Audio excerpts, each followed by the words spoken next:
Salut și bine am găsit la un nominat episod. Astăzi vom încerca să ne uităm ce se află în cutia magică, adică ce se află în inima cutiei magice.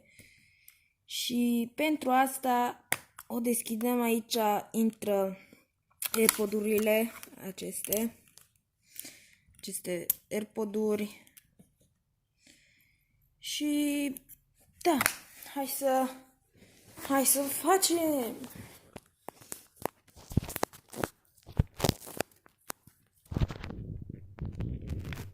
Ne vine cu o mișcare. Trebuie să înlăturăm aceste. Adică acesta, ops, mi-a căzut puțin telefonul. Nu e nicio problemă.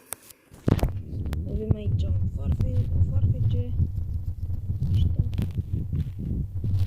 Îl deschidem. Și bam, a ieșit căpăcelul. Și acum, ops, na. Atât. Deci, ni se află două poturi, o baterie,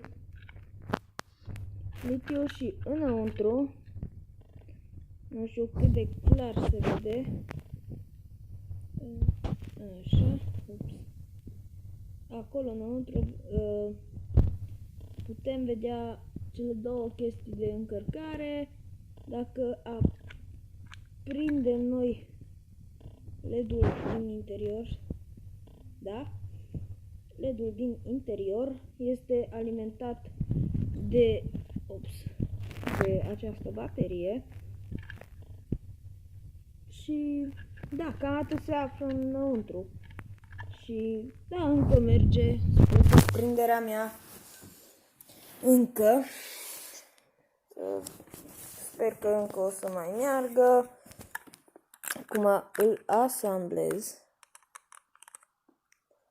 Așa. La loc. Și atât. Carcasa sau, da, este înăuntru. Foarte fain. Pam. Și funcționește. Și ca atât pentru astăzi. Sper că v-a plăcut. Nu uitați să dați un like dacă vreți să vedeți la 18 like-uri. Desfac și AirPod-urile să vedem ce se află în ele. Cam atât și pentru astăzi. Sper că v-a plăcut. Dacă v-a plăcut, nu uitați să dați un like, să vedeți materiale mai noi și mai buni. Și noi ne vedem data viitoare. Pa, pa!